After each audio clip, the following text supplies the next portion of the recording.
Bonjour, bonsoir.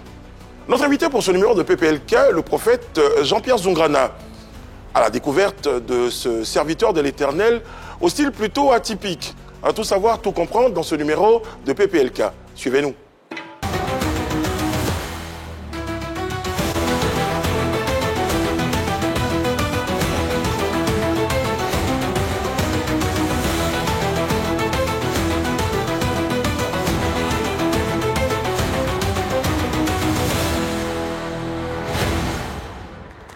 Oyez, oyez, Oyez. La cour. J'espère que vous allez bien. Super bien. Ça va, ça va. La princesse est de retour. Oui, Dit-on était allé explorer les richesses venues d'une autre contrée, dit-on. Ah ouais. Ouais. Hier, on a eu Il y un a plateau. des choses qui ont changé ici. Hein. Oui, on a eu un ouais. plateau purement masculin. On a dit des mauvaises choses sur toi. Malheureusement. Comme dirait l'autre, Bafou. Franchement, souvent, on a les filles qu'on mérite. Sur de belles paroles responsables, vous êtes très nombreux à regarder ce numéro de PPLK et tous les autres encore plus nombreux aujourd'hui. Parce que vous avez été nombreux justement à souhaiter que notre invité soit sur ce plateau-là pour mieux comprendre son style, pour mieux comprendre sa façon de procéder et surtout son message. Parce que je crois que c'est ça qu'il faut retenir. Ouais. Le prophète Zoungrana est bel et bien là. Il est avec nous, en studio, pas très loin de nous. Et je peux vous assurer que cette émission permettra d'éclairer la lanterne des uns et des autres. Très bien. Il y a tout ça, mais il y a surtout le sommaire, les amis. Vous avez un peu d'argent, mangez ce que vous avez envie de manger. Votre corps même réclame café au lait. Ces prédications enflamment la toile. Aussi trash qu'elles puissent paraître, tout le monde les reprend, les partage, les commente. Et pourtant, jusqu'ici, l'homme ne s'était jamais exprimé dans les médias. Fais vite, dimanche prochain. Pour la première fois, il va parler. Il va tout dire. Et c'est sur la 3 qu'il a choisi de le faire. Bienvenue dans ce numéro de PPLK avec le prophète Jean-Pierre Zoungrana. Le prophète qu'on reçoit maintenant, s'il vous plaît, sous vos ovations. Ah, c'est vous. Merci. C'est bon? C'est bon? C'est bon maintenant. C'est bon, vous êtes bien assis? Merci. C'est avec beaucoup de plaisir qu'on reçoit le prophète Jean-Pierre Zoungrana. Bonjour, prophète. Bonjour. Merci d'avoir accepté d'être sur notre plateau. Merci à vous aussi. Et précision, c'est la toute première apparition télé. C'est le premier plateau télé que vous faites. Effectivement. D'accord. Qu'est-ce qui nous vaut cet honneur-là, prophète? Bon, déjà, il faut dire que c'est vraiment Dieu qui a choisi cette télé. Parce que, avant de rencontrer, non, avant l'appel même, je veux dire, du rédacteur en chef, il y a eu 3 jours déjà en arrière que Dieu m'a révélé que j'étais à une émission télé. Mais il ne savait pas de quelle télé il s'agissait. Effectivement, c'est une femme. Il y avait une femme qui posait beaucoup de questions. Voilà. Donc, bon, j'ai dit, OK. J'ai mis à côté, puis j'attendais maintenant pour le voir. C'est comme ça, 3 jours après, touriste, mon collaborateur m'a fait signe, il me dit qu'il y a la 3 qui appelle, qui demande, je vais dire, une émission télé avec moi, tout. J'ai dit, il y a touriste, je suis au courant. Donc, c'est que ce sont eux, Dieu a choisi. Et donc, je suis là parce que Dieu a choisi cette maison. Ce n'est pas pour flatter, il ne s'est pas flatté d'ailleurs. C'est Dieu qui vous a choisi. Je sais que d'abord, vous êtes bénis. Amen. Ça, c'est pas pour vous faire plaisir, c'est ce que je constate parce que pourquoi Dieu a voulu que ce soit vous. Il y a eu plusieurs tentatives. Hein. D'autres chaînes qui vous ont contacté? D'autres chaînes m'ont contacté, j'ai refusé. Parce que vous estimez que Dieu vous avait pas encore donné la permission? Justement. Très bien. Donc je ne dois rien faire sans sa permission parce que je suis homme de Dieu. Je suis lui son homme. Amen. Voilà, donc j'ai refusé parce que Dieu ne m'avait rien dit. Mais ça me surprend que Dieu me dise que je serais sur un plateau de télé. Bon, j'ai dit, OK, j'attendais de voir. Et quand j'ai vu que c'est ici, j'ai compris que c'est une maison qu'il a choisie depuis. Et non seulement il a choisi depuis, mais vous aussi qui animez en ce moment-là, parce qu'il y a eu peut-être des personnes avant vous. Voilà, c'est votre équipe qu'il a choisi. C'est vous là qui l'a béni. Certainement, ça a besoin avec eux. Mais moi, je vais dire que pour faire l'émission avec moi, parce que je ne me déplace pas, Je ne me déplace pas comme ça. À propos de déplacement, on va évoquer la question de votre organisation. Mais avant, comme vous êtes sur notre plateau, merci encore une fois d'accepter d'être sur notre plateau et par votre canal. On va remercier l'Éternel de permettre que ce soit nous qui puissions vous recevoir. Alors, madame, tous les jours, il y a ce qu'on appelle Protéine du net. Elle regarde un peu sur Internet et particulièrement aujourd'hui, elle a regardé sur Internet et c'est vous qu'elle a vu. On va regarder après le jingle.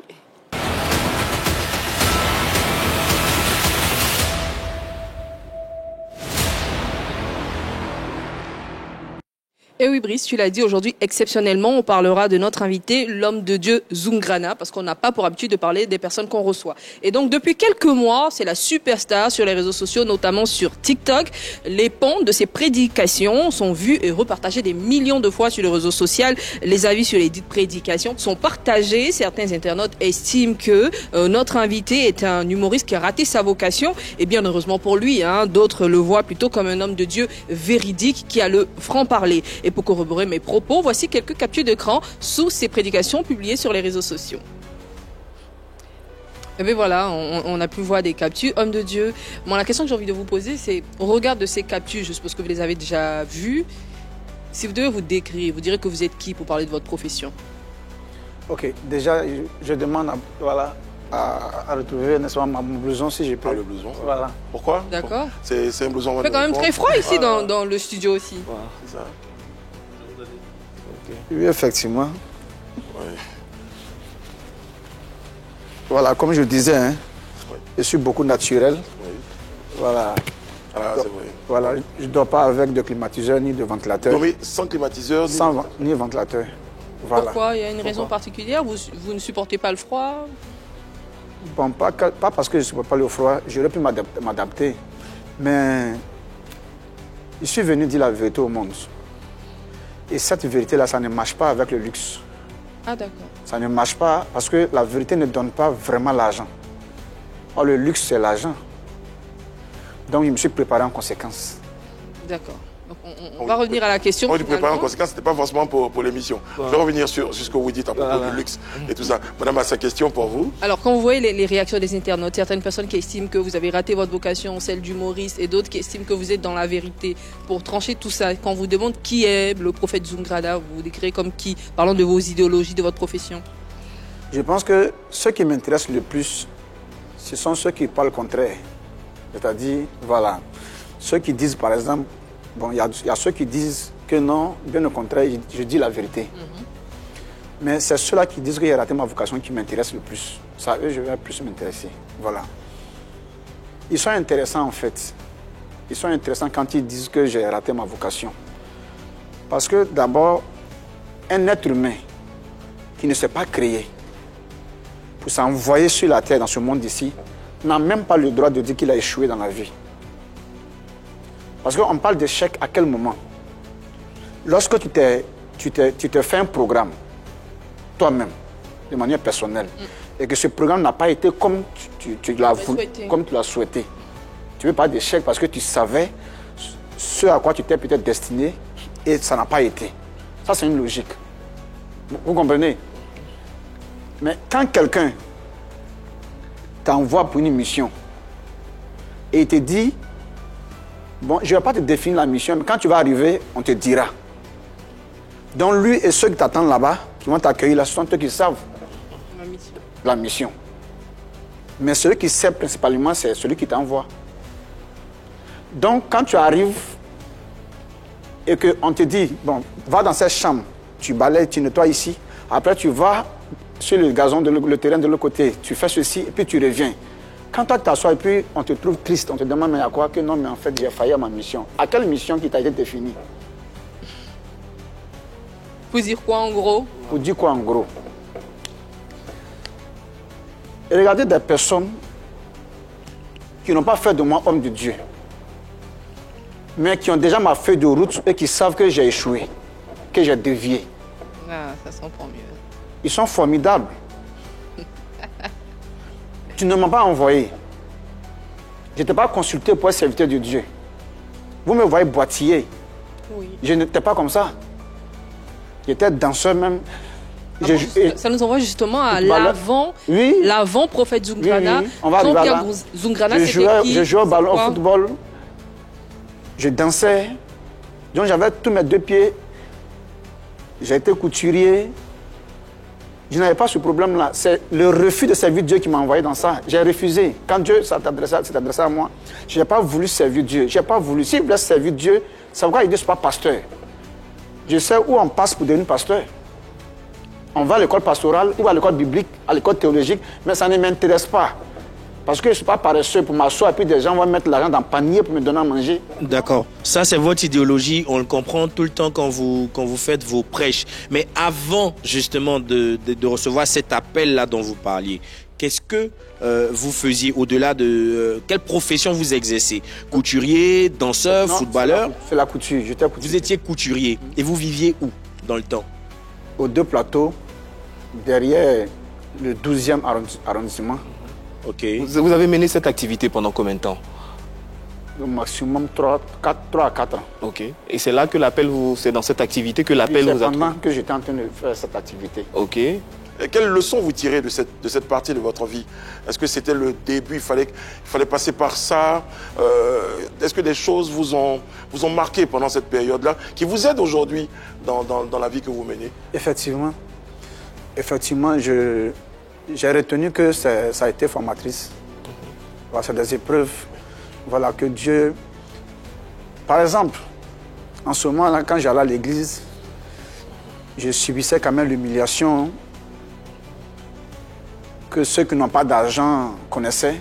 C'est-à-dire qu'on appelait les gens de sortir devant pour envoyer l'argent, pour le soutien de ceci, pour faire ceci. Et quand on les appelait par leur nom, en fait, on donne par exemple une somme d'argent. Ceux qui ont 100 000, 100 000 sortez, 50 000, 50 000, 20 000, 20 000.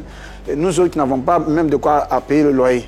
Donc j'étais assis avec ma famille, nous sommes assis dans la honte. Et quand on vous appelle, vous venez devant, vous ne retournez pas, vous attendez, on va prier pour vous. Comme ça, on aura l'occasion de savoir ceux qui vont rester. Bon, tu es exposé là, tu es assis. Donc j'ai vécu toutes ces choses-là. À la maison aussi, quand je n'arrive pas à payer le loyer, j'ai vu aussi ce que je devais subir là-bas comme une humiliation. La femme du propriétaire, le propriétaire, ses enfants. Donc tout ça, ça m'a quand même servi de leçon pour non seulement éduquer, pour aussi savoir avoir pitié. Quand vous parlez, vous savez de quoi vous parlez. Merci beaucoup. Ça m'a formé, ça m'a instruit, ça m'a appris beaucoup de choses. Voilà. En tout cas, on a bien compris hein, qu'on ne peut pas passer par cette période-là et ressortir sans tirer des leçons, des expériences. Alors, je sais qu'un jour, vous avez évoqué votre famille, la rizière. Ça, c'est à Galébré. Galébré. Voilà, déjà, je peux vous dire que ma maman, elle est la cousine à Baïs Pinto. Voilà, Baïs Pinto, sa maman, elle est née. Et moi, mon grand-père est le dernier de leur famille, de la famille. Okay. Voilà. Donc, le village, mon village maternel, c'est Galébré. Donc, entre Gagnoa et Soubré, là. Okay. Voilà. OK. Et ce village qui est devenu maintenant sous-préfecture, c'est effectivement la rizière de ma grand-mère. Voilà, c'est la rizière de ma grand-mère qui aujourd'hui est devenue une sous-préfecture. Mon grand-père, c'est Go Galé Gilbert. Et le village, c'est Galébré. C'est ça. J'évoque ça parce que je pense que c'est qu'il y avait une nécessité, cette précision-là, le jour de cette prêche, de cette prédication. C'est parce que les gens évoquaient votre patronyme, Zungrana, qui vous ramène à un autre pays. Donc vous avez besoin de préciser que... Voilà, que mon père, il est Mossi. Voilà, il vient du Burkina Faso. Et ma mère, c'est elle qui est bêtée. Mon papa, c'est lui, Zungrana Philbert. Ma mère, c'est Galé Geneviève.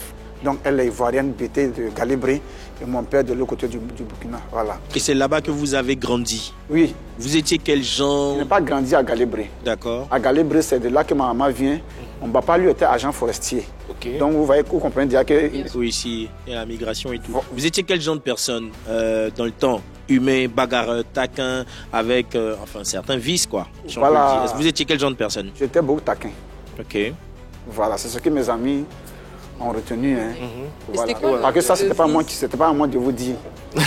Ça, c'est à eux. Mais, si. Mais c'est voilà, ce qu'ils vous ont dit. Mais c'est ce qui revenait. Voilà. C'est ce qui revenait. Voilà, c'est que j'étais beaucoup taquin, beaucoup comédien. Voilà, c'est ce qui revient le plus. Avant d'être à Christ, quel est le péché auquel vous étiez le plus rattaché? Au jour d'aujourd'hui, rien ne me rattrape.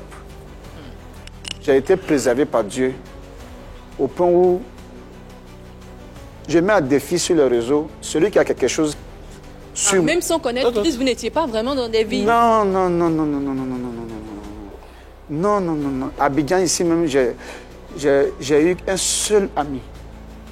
De 97 jusqu'à... Il y a des camarades que je peux connaître comme ça, mais celui avec qui je m'aille, et là même, il fréquente même mon centre actuellement. Il témoigne même lui-même.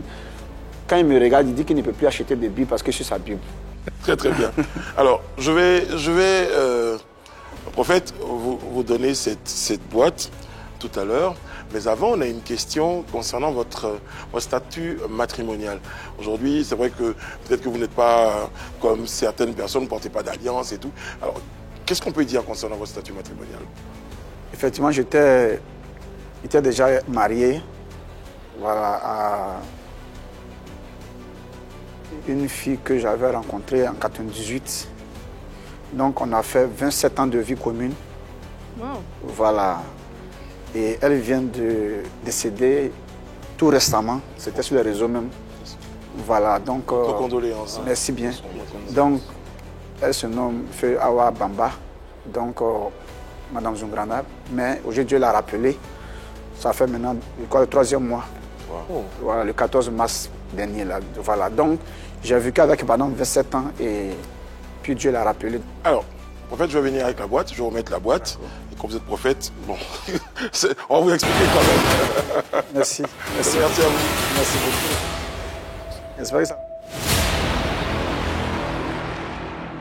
Alors, madame, vous expliquez le principe de la boîte. Mais pendant le jingle, notre invité pensait que c'était un cadeau. Non. C'était peut-être un cadeau, on ne sait jamais. Ouais, okay. On a annoncé qu'on allait vous inviter. Ils étaient nombreux à vouloir vous poser des questions. Malheureusement, on n'en a pris que 3, tirés au hasard. Ce sont des internautes et des personnes qui apprécient ce que vous faites sur les réseaux ou pas, qui ont proposé des questions. Donc, vous allez les prendre, les lire à haute voix et puis y répondre sincèrement. Si vous êtes gêné par l'une des questions, vous pouvez utiliser un joker. Vous pouvez décider de ne pas répondre à la question. Une seule question. C'est quoi la première question? En tant qu'homme de Dieu, avez-vous vu venir la mort de votre défunte épouse? Je peux répondre? Oui, bien sûr. Non. Non. C'est d'ailleurs la première chose qui m'a frappé. Quand cette situation m'est arrivée, honnêtement, je me suis senti trahi par Dieu. Voilà. C'est ce qui est vrai que je veux dire. Voilà, j'ai pris un coup de découragement dans le premier moment. Déjà, quand je l'ai emmené à la clinique, la voyant déjà dans l'état d'inconscience et autres, déjà, bon, mais je suis quand même resté tranquille parce que je me suis dit, Dieu ne m'a pas dit ça. Il ne m'avait pas dit ça. Donc, quand les médecins m'ont appelé, quand ils m'ont parlé, j'ai dit, j'ai compris. Ils m'ont vu, j'étais très calme, je leur ai dit non, ne vous inquiétez pas que c'est peut-être maintenant là que je tiens, mais ce n'est pas arrivé à la maison, ce qui s'est passé. Voilà. Mais mon problème, c'était pourquoi Dieu m'a caché. Mais moi, je ne suis qu'un enfant devant Dieu. Et puis, un enfant, c'est trop dit, une simple créature. Lui me connaît. J'ai noté 2 choses. À la fin de tout ça, de mon examination, je me suis dit que ce n'est pas une trahison. Quand je la rencontrais, je n'ai pas demandé à Dieu, celle-là que j'aime, là que je veux avoir comme femme, là, elle a combien de temps de vie? Je ne l'ai pas demandé. Maintenant, est-ce que le fait que le temps que lui il a donné de vivre à cette jeune femme-là, quand ce temps-là arrive, est-ce que parce que moi j'ai eu l'opportunité de la voir comme femme parce que je dis je l'aime, donc pour moi c'est une opportunité. Voilà. Est-ce que ça veut dire que le fait qu'elle soit moi ma femme maintenant, lui doit revoir son temps de vie? Je lui demande trop. Ou peut-être, prophète, comme vous êtes prophète, humainement vous avez pu vous dire aussi, tu m'as oint pour que je puisse voir des choses aussi, parler à mon peuple. Mais cette situation me concernant, pour quelle raison tu ne m'as pas dit. Peut-être que tu sais que si tu m'en avais parlé, j'aurais pas forcément eu Effectivement. la réaction qui... C'est je suis en train de venir. Très bien. Voilà, je progresse. Allez-y, allez-y. Donc, voilà, donc dans un premier temps, je fais comprendre que on ne s'est pas aidé à créer la personne. Mais pourtant, on veut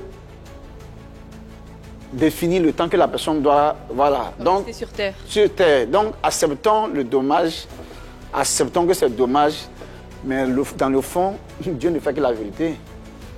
Parce que lui, il a donné un temps et il pouvait dire, bon, ben, comme toi, ce temps ne va pas t'arranger, donc tu n'auras pas comme femme. Et si malgré ça, il t'a accordé le privilège de la voir parce que tu l'aimes, bon, écoute, remercie-le. Qu'il a déjà fait beaucoup pour toi. Voilà, ça fait un. Deuxièmement, j'ai aussi compris que, bon, il est souverain. Il peut me donner l'information et puis me donner de supporter l'information. Comme il peut me donner l'information et puis l'information peut me fatiguer. Il a tout pouvoir. Ce n'est pas que ça va me fatiguer parce que lui n'a pas le pouvoir d'empêcher que ça me fatigue. Mais s'il a choisi que je ne sache pas d'abord, quelque part, il peut être aussi en train de me faire comprendre combien de fois il comprend que je l'ai aimé vraiment et que voilà ce qu'il a fait pour me faire comprendre que je reconnais que tu tiens beaucoup à elle, que tu l'as aimée. Sinon, je pourrais te lancer la figure et puis quoi? C'est ça. Donc si je l'ai fait de cette façon, c'est quand même quelque part une considération pour toi. Donc quand j'ai compris ça, mon courage est... au bien de ceux qui aiment Dieu. Voilà. C'était la lecture. On a d'autres questions? On a deux, d'autres je pense, questions. encore.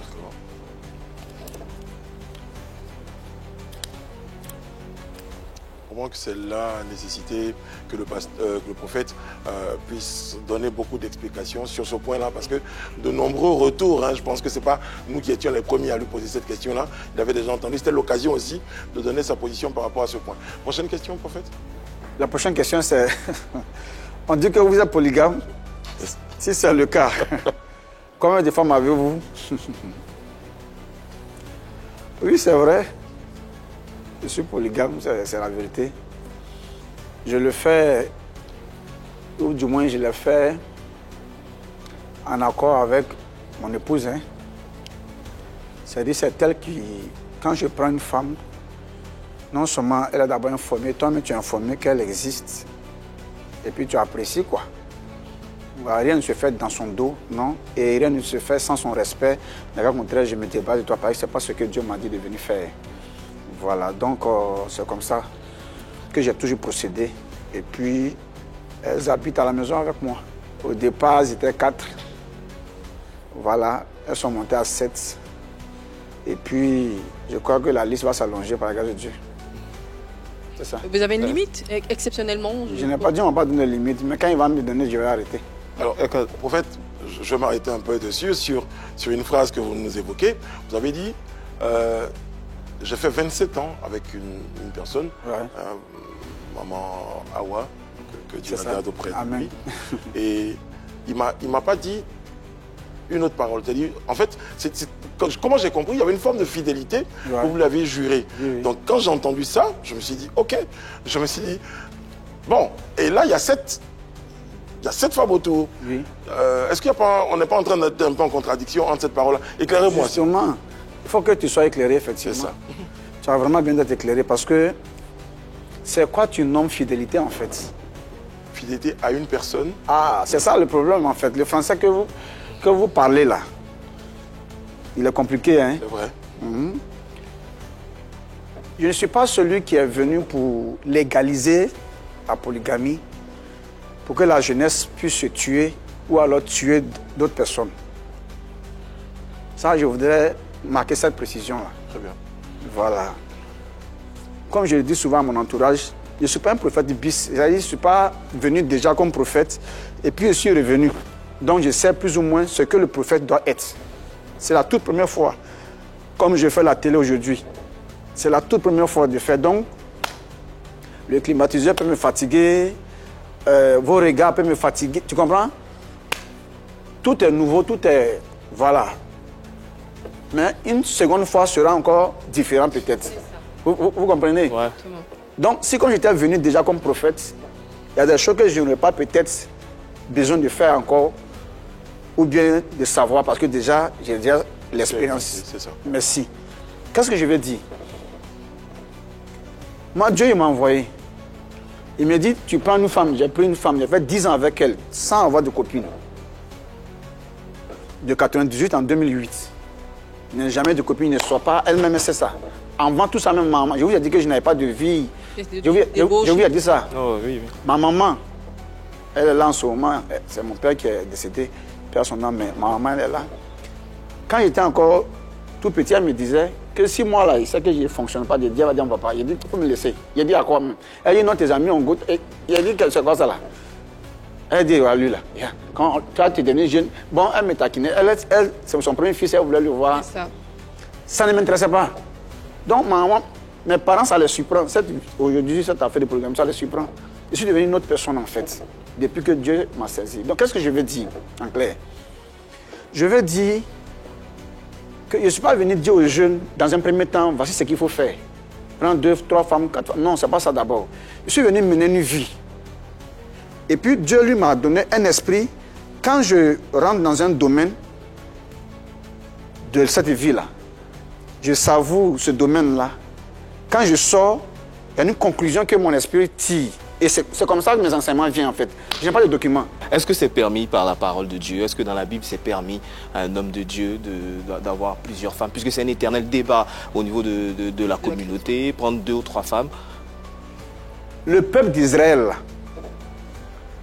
ou les chrétiens qui pensent que dans la Bible, l'homme a droit à une seule femme, qui ne partent plus en Israël. Parce que Israël signifie polygamie. Pourquoi? Dans un sens donné, quoi. Je ne dis pas que, typiquement... Le mot Israël. Mais ce n'est pas la traduction littérale. Ce n'est pas la traduction littérale. Qu'est-ce que je veux dire par là? Israël, c'est l'enfant de qui? Israël, c'est l'enfant de Jacob. Et comment Jacob a eu Israël? Jacob, c'est l'enfant de qui aussi? L'enfant d'Isaac. Isaac, c'est l'enfant d'Abraham. Abraham était le premier polygame. Et cette polygamie d'Abraham venait de Dieu. Donc quand on dit un homme de Dieu, est-ce qu'il peut avoir droit à la polygamie? Mais Abraham n'est pas en ce moment homme de Dieu alors. Or, il est le père de la foi. Abraham a eu Sarah, Abraham a eu Agar, Abraham a eu Ketura, et Abraham a eu des concubines. Là, c'est en Genèse chapitre 25. Quand Ismaël est né, voici ce que Dieu a dit dans la Bible à Abraham. Il dit, à l'égard d'Ismaël, je t'ai exaucé. Attends, pourquoi Dieu vient exaucer Abraham pour un enfant qui vient d'une femme que lui ne reconnaît pas? D'accord. Ça, c'est la première chose. Deuxièmement, Ismaël a été nommé par Dieu lui-même. C'est un ange de l'Éternel qui est venu dire à Abraham, l'enfant qui va naître sera un fils, et c'est ton fils. Tu vas lui faire porter le nom d'Ismaël. Mais Dieu devait se retirer puis laisser Abraham gérer son affaire. Mais plus grave, en Galates chapitre 4, à partir du verset 20 à 24, là-bas, il est clair que les 2 femmes-là sont 2 alliances. Il ne peut pas avoir de péché dans une alliance. D'accord. En fait, sauf qu'à un moment donné, dans certaines écritures, on dit aussi que vous pouvez prendre le nombre de femmes que vous souhaitez, à condition de les aimer. Ma question, c'est... On va arriver à là. On va arriver à là. D'accord. Quand je dis que je ne suis pas venu encourager la jeunesse à ces choses-là, c'est ce que je veux dire. Parce qu'il faut que les gens comprennent. Oui, surtout. Ils sont mal informés sur les choses de Dieu. Et est-ce qu'il y a un homme de Dieu? Non. Le début de l'histoire. Donc, déjà, ça, c'est Abraham qui met Isaac au monde. Et Isaac, il reste avec une femme. Donc, il a fait la polygamie. Ici, on voit, comme je dis dans Galates 4, là, à partir du verset 20, Dieu qui dit clairement à la chose, par la bouche de Paul, il dit les 2 femmes-là sont 2 alliances, Agar et Sarah. Voilà. Sarah, qui est du mont Sinaï, qui correspond à la Jérusalem d'actuel, et Sarah qui correspond à la Jérusalem nouvelle, donc qui est la mère à tous. Donc, ici déjà, 2 alliances, dans une alliance, on ne parle pas de péché. Donc ici, Dieu a reconnu. Et quand Agar est allée dans le désert, parce que Sarah a demandé, Sarah a commencé à la maltraiter, l'ange de l'Éternel lui a demandé, d'où viens-tu, femme? Elle dit, je fuis ma maîtresse. Écoutez une affaire, c'est que Dieu va dire à Agar. Dieu lui dit, retourne et soumets-toi à ta maîtresse. C'est-à-dire que, parce que quand elle a commencé à la maltraiter. Avant de la maltraiter, Sarah a dit à Abraham, j'ai pris ma servante, j'ai mis à ton sein, j'ai mal fait. Et tu allais la monter contre moi. Elle me manque de respect. Abraham lui a dit, elle est entre tes mains, fais tout ce que tu as à faire, que je ne suis pas au courant. Elle sait pourquoi elle fait ça. D'accord. Et donc, Sarah a commencé à maltraiter sa servante, elle a fui. C'est comme ça, l'ange va la rencontrer. Normalement, l'ange sait d'où elle vient. D'un foyer que peut-être elle est partie voler Marie, non? Pourquoi il lui donne les conseils qu'il faut? C'est-à-dire que l'attitude, il lui montre l'attitude recommandée pour qu'elle puisse rester là, demeurer. Donc, c'est pour juste dire que Dieu était au courant de la présence d'Agar dans ce foyer polygame-là. Ça fait un. Maintenant, on voit Jacob, maintenant, fils du fils d'Abraham, qui prend 4 femmes, 2 sœurs de même père, même mère. Aujourd'hui, c'est odieux. Rachel et Léa, même père, même mère, plus les 2 servantes, pour faire Israël qui est là où les chrétiens qui sont interdits à prendre 2 femmes là vont faire leur pèlerinage, vont chercher la bénédiction chez des enfants d'un polygame. D'accord. Ok. Alors, Je pense que c'est clair. en fait, donc vous avez votre conception, sur ce volet-là. Et vous disiez, vous ne voulez pas que les jeunes aujourd'hui méprennent votre message à travers donc ce que vous voulez dire. Quel est le message direct que vous donnez aux jeunes? Merci. Le message que je donne aux jeunes, c'est qu'il est bien intéressant d'avoir peut-être 2 femmes, 3 femmes. Il ne faut pas qu'ils confondent les choses. Il y a la polygamie et puis il y a la vie de débauche. Avoir 2, 3, 4 copines. Avoir 2, 3, 4 copines ne signifie pas que tu es polygame. Ça fait 1. Pour être polygame, il y a au minimum 3 choses fondamentales que tu dois d'abord posséder, avoir avant de t'aventurer sur ce terrain-là. Lesquelles? La première chose, tu dois d'abord avoir de la sagesse. Si tu n'as pas la sagesse, ces femmes-là vont s'entretuer. Très bien. La deuxième? La deuxième chose, il faut avoir les moyens pour les entretenir. Sinon, toi-même, tu vas vivre du n'importe quoi. La troisième chose, il faut que Dieu te donne l'énergie nécessaire pour les satisfaire. Très bien. Donc, soit tu as l'énergie, mais tu n'as pas les moyens pour les entretenir. Soit tu as les moyens, mais tu manques l'énergie. Soit tu as les moyens et l'énergie, mais tu n'as pas la sagesse. Homme de Dieu, est-ce que vous vous disposez de ces 3 choses-là? Mais c'est pourquoi si tu vas chez moi à la maison là-bas, tu vas voir l'ambiance qui règne. D'accord. Comme preuve. On va évoquer. Il y a une dernière question, non? Pardon? Il y a une dernière question dans la box? Non, on va évoluer. Alors, on va évoluer. Parce que cette question va revenir dans notre... Dans le déroulé. Dans le déroulé. Alors, certainement. Alors, on va évoquer, parce que depuis on parle de Dieu, on ne parle pas de votre conversion. Votre conversion s'est faite de façon très particulière. Est-ce qu'en quelques minutes, on peut l'évoquer, cette rencontre avec Dieu? Parce que vous étiez le couturier, que les gens voyaient, et puis à un moment donné, vous et votre Dieu avez une rencontre. Comment ça se passe? C'était déjà en 98. 1998, d'accord. Voilà. Que tout a commencé. Là, j'étais couturier en 98. Mais déjà avant ça, j'étais au village à Guitry. C'est là-bas que j'ai grandi. C'est pas à Galèbre que j'ai grandi. À Guitry. Voilà, c'est à Guitry. Excusez-moi, je vais me déplacer pour vous débarrasser de la boîte. D'accord. Merci. Donc, à Guitry, précisément dans un village qu'on appelle Babocon, j'ai donc rejoint, n'est-ce pas, un oncle à Abidjan ici, de par mon père biologique, pour que je puisse entreprendre quelque chose comme ça pour aider la famille en tant qu'aîné, quoi. Voilà. Mais déjà au village, je dirigeais la chorale du village, de l'église catholique du village. Et puis, bon, à Guitry, j'ai déjà été enfant de chœur à l'église catholique de Guitry. Voilà. J'ai participé au CVAV, au scout et autres. Comme disait Eunice, vous étiez dans l'environnement. J'étais déjà, voilà. Quel jour le déclic arrive? Quel jour vous dites, ah, ce jour-là, Dieu vous a parlé, vous a dit, vous devez être un serviteur de Dieu, vous devez être comme ci, comme ça? En 2000, donc de 98 en 2000, parce que déjà, en 99, en 97, quand j'allais faire mon accident, comme je refusais déjà de... Je ne partais plus vraiment à l'église. J'ai fait l'accident. Et quand mon pied... Pourquoi je rattache l'appel à l'accident? Voilà, parce que en ce moment, j'étais catholique. Voilà. Mais j'ai commencé à ne pas vraiment m'intéresser encore. Et puis, l'accident arrive. L'accident arrive, dans un premier temps, ça n'a rien à voir avec l'appel. Voilà. Ça arrivait pour d'autres. Ça arrive, voilà, ça arrive. Un accident. Un accident. C'était quel type d'accident? C'est... Vous voyez au 220 là, Oui. l'échangeur 220 là. Oui. Je revenais du stade, j'étais allé assister à un match. Et puis à pied, c'est comme ça que je voulais traverser. Et puis un taxi m'a... Voilà. Donc,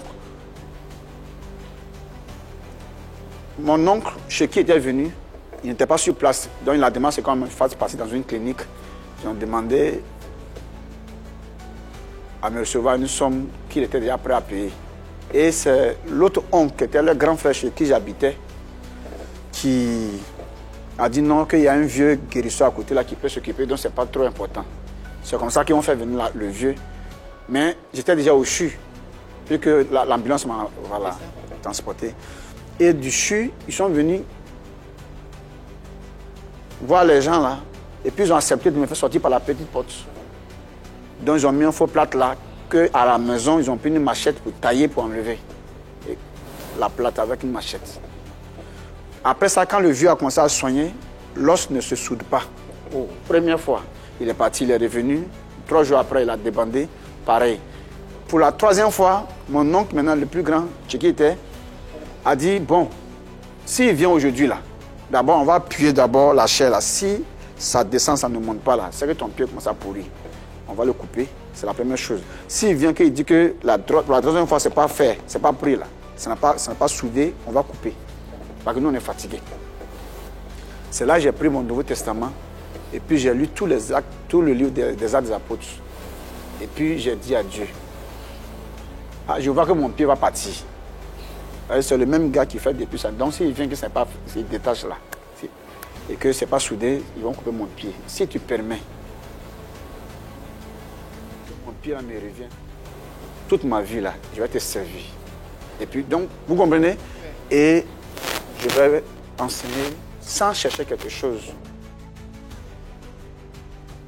Tes enfants, si tu me donnes mon pied. Là, il y a une alliance que vous tentez de passer avec Dieu. Tu comprends?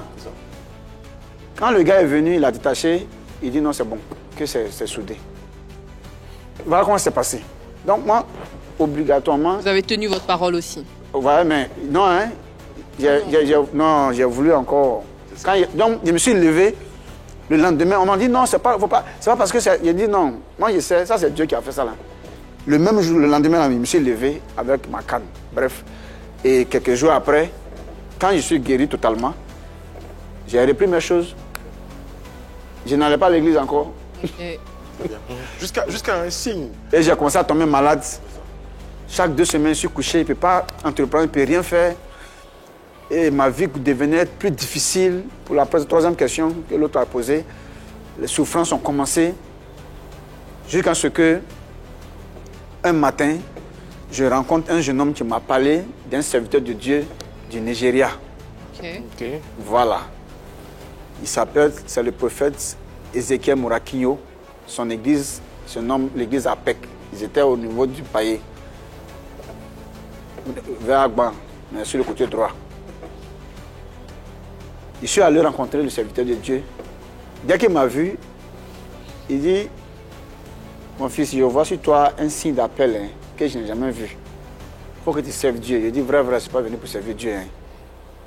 L'alliance qu'il a fait là-bas, ça, il a mis ça derrière, qu'il est au courant. Voilà, donc, j'ai dit, ça y est, la fête de Dieu là, c'est pourquoi je parle naturellement. Ce qui vient là, c'est ce que je fais sortir. C'est-à-dire, je ne suis pas préparé à ça.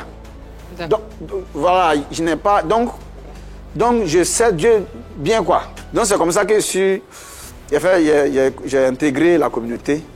Et puis, c'est quand il a commencé à prier pour les gens, il dit, toi là, tu as tes problèmes. Et quand il prie, tu tombes, tu te lèves. J'ai dit, ah, le truc là, c'est un peu bon. Et donc, ça a commencé à m'intéresser un peu. Je me suis approché, j'ai dit non, c'est bon. Il m'a dit, ah, tu vas faire? J'ai dit non, ça va. Et j'ai commencé à évangéliser. Je fais venir près de 40 fidèles par mois. Un jour, il m'a appelé, il m'a dit, ah, il dit, regarde la grâce qui est sur toi là. Et regarde, toute l'église est pleine encore de toi seul. Il faut faire affaire de Dieu. Il dit non, ça, il ne fait pas. J'ai pu ça pour faire venir les gens, pas de problème. Donc, c'est là, à un moment donné, il a commencé aussi maintenant des persécutions. Parce que pourquoi je refuse? Tout a commencé maintenant à devenir difficile là-bas. C'est comme ça, il a commencé à me cogner très, très, très fort. Et c'était plus fort que moi. J'ai dit, ah, je vais me retirer parce que ça devient fort. On n'est pas encore au niveau de l'appel. Hein. Voilà, maintenant l'appel va rentrer en action. Ok. Maintenant. La persécution s'étant intensifiée pour éviter les désagréments, moi je me suis retiré et j'ai laissé ma famille. Et puis, étant à la maison, j'ai eu un rêve. Je vois un gros arbre du genre un baobab et il y a un vent impétueux qui souffle sur cet arbre-là, ou bien dans cet arbre, je ne sais pas, mais l'arbre était vraiment à un mouvement très agité. Et plus l'arbre est agité, je vois comme le visage d'un vieillard avec des favoris. Donc, mais je n'ai jamais vu. Et il y a une peur qui m'a saisi, je suis tombé sur ma face. Et quand je suis tombé, quelques temps après, je me suis vu relever. Et la vision est quittée. Mais il y a une frayeur qui accompagnait cette vision au point où je ne pouvais plus passer pendant 8 mois sous un arbre seul. Okay. À chaque fois que je vois un arbre, je vois le visage, je vois l'image là. Donc j'ai prié, j'ai dit à Dieu, ah, s'il pouvait me retirer la frayeur puis laisser l'image, voilà, pour le souvenir. Et c'est ce qui s'est fait. Donc j'ai commencé à sortir à nouveau. Je supportais les arbres que je voyais maintenant, sauf que l'image était restée, mais la frayeur s'est retirée. Et j'ai demandé à Dieu ce que cela signifie. Il m'a dit, tu vois l'impétuosité de ce souffle-là. Ce souffle-là me représente. Moi, dans la vie d'une personne, tu deviens autre chose. Donc, tu n'auras pas à craindre pour ce que je vais faire avec toi. Que je serai dans ta vie. Et voilà comment tu seras présenté. Mais ce n'est pas sur le champ. Hein. Au fur et à mesure, tu vas grandir. Et tu vas atteindre cette forme-là. Je me suis levé, je n'ai rien dit. Je me suis retiré. La deuxième vision, c'est ce qui m'amène à parler à toutes les catégories, à tous les secteurs, à m'intéresser à tous les secteurs de cette vie-là. Bon, là j'ai vu comme le monde entier qui était retenu dans une cabane, enfermé. Et puis seul était dans la rue. Et puis il y a des tonnerres qui grondaient, des éclairs, et une voix qui vient du ciel qui me dit, demande la libération de ces gens-là, que ce monde-là est enclavé. Demande ce qu'on les libère, on les rend libres. Et moi, je me voyais dans la vision en train de dire, laissez mon peuple libre, libérez-les. Mais plus moi je parlais, il y a la foudre qui venait mitrailler la serrure de la maison, de la porte là. C'est-à-dire que moi, pour moi, c'est de dire, de parler, et Dieu, c'est à lui, c'est lui qui se charge d'agir. Donc moi, je parle. Et si ma parole arrive à pénétrer des cœurs, ça, c'est l'effet du fait de l'œuvre de Dieu maintenant. Okay. Voilà. Voilà. Donc quand je parle, effectivement, la majorité, la plupart des gens réalisent que c'est la vérité. Vraiment, ce qu'il dit là, vraiment, c'est vrai, c'est vrai. Quand tu l'écoutes dans le fond, ça, c'est l'action de Dieu maintenant qui permet ça, quoi. OK. Maintenant, je me suis réveillé. Ça aussi, j'ai compris par là que je suis venu pour libérer les gens. Libérer les gens parce que à l'église, vous n'êtes pas libre. Dans la ville, vous n'êtes pas libre. C'est-à-dire que aujourd'hui, que ça soit une prostituée, par exemple, l'église n'a rien à voir avec la prostituée. C'est des enfants de Dieu. Qui est enfant de Dieu, qui n'est pas enfant de Dieu? Celui qui n'est pas enfant de Dieu, c'est celui qui ne veut pas être enfant de Dieu. Sinon, d'abord, là, dans un premier temps, nous sommes tous créatures de Dieu. Aujourd'hui, que ce soit les athées, que ce soit les animistes, que ce soit les religieux, tout le monde est la propriété de Dieu, pour celui qui croit en Dieu. Maintenant, l'athée, l'animiste peut-être, qui pense que lui, il n'appartient pas à Dieu, par exemple, parce que lui ne croit pas que Dieu existe. N'empêche qu'on se rejoint dans un... C'est-à-dire que... Vous êtes d'accord sur un point, c'est ça? Sur un même point, ou bien un seul point. Hein? De quel point? Ce que nous, les croyants, à nous, qui croyons à l'existence de Dieu, notre Dieu nous demande là, à la fin de tout ce qu'on a à faire, Dieu nous recommande une seule chose, de faire le bien. Sinon, Les autorités qui sont établies dans les différentes nations qui forment cette vie-là, qui régissent au monde-là, ils sont là pour veiller sur le bien. Donc, si les athées pensent vraiment que Dieu n'existe pas, Et qu'il faut le bien. hein, qu'ils fassent le mal, D'accord. et puis ils vont savoir que ce que nous qui croyons en Dieu, notre Dieu nous a recommandé là, et ce qui leur a été aussi recommandé, donc du coup, qu'ils croient ou pas, nous sommes tous soumis à ce Dieu-là. Alors, donc ces deux Alors, visions ont suffi pour... Non, il y a une troisième, parce que quand on préparait l'émission... On vient à l'arc-en-ciel. On vient à l'arc-en-ciel. À l'arc-en-ciel. voilà. Parlons un peu de l'arc-en-ciel. J'ai juste, Moi, ça me- juste voulu ouvrir. C'est ça.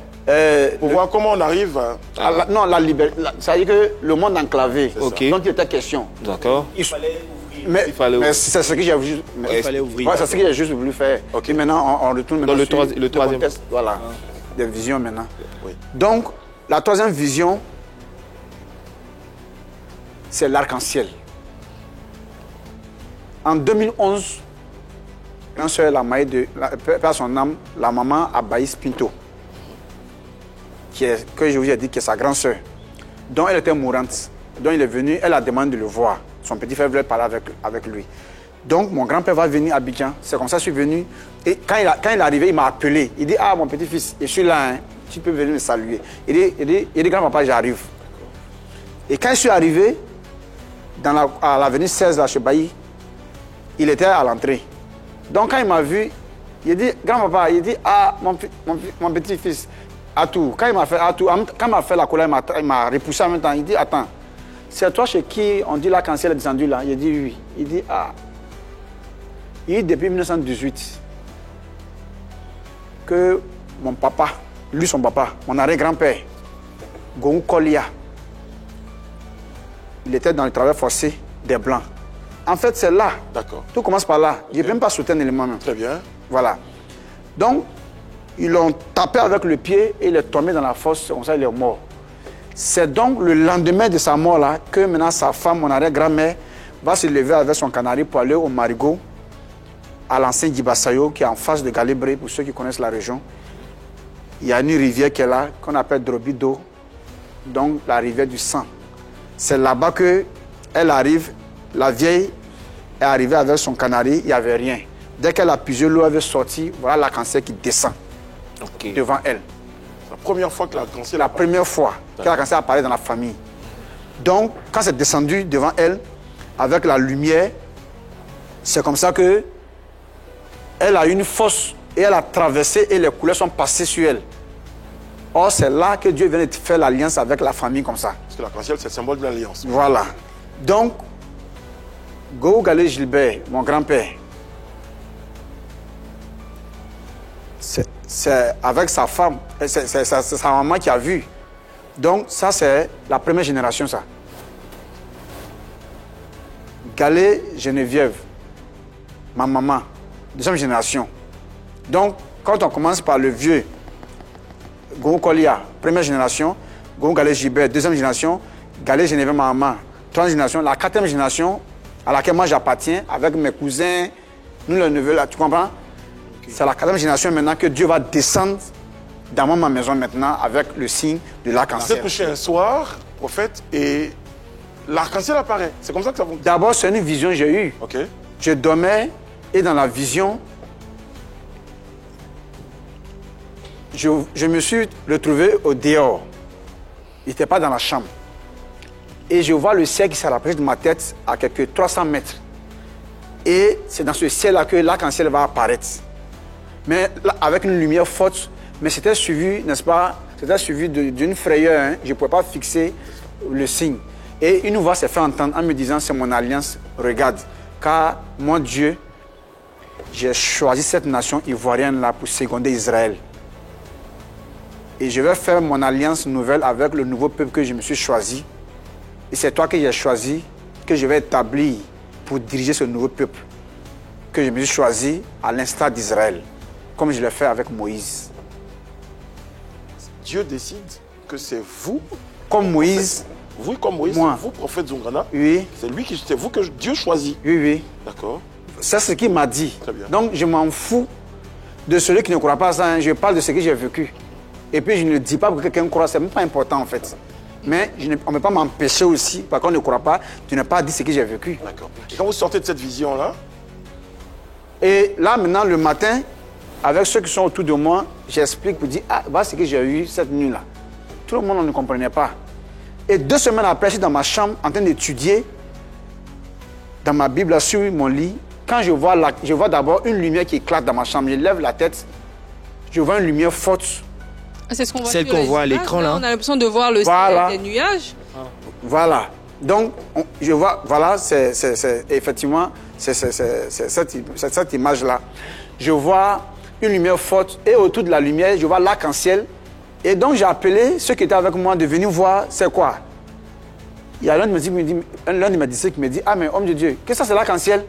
Il a appelé ses amis, ils sont venus et dans le plafond, on a fait venir des témoins pour qu'ils puissent assister à cette apparition. c'est un d'entre eux qui filme. C'était touriste, oui. Voilà, il est resté là jusqu'à ce jour. Mon caméraman, voilà, personnel. Et après cet épisode-là et tout ce que vous avez expliqué, vous décidez finalement de servir Dieu et vous faites une église, c'est ça?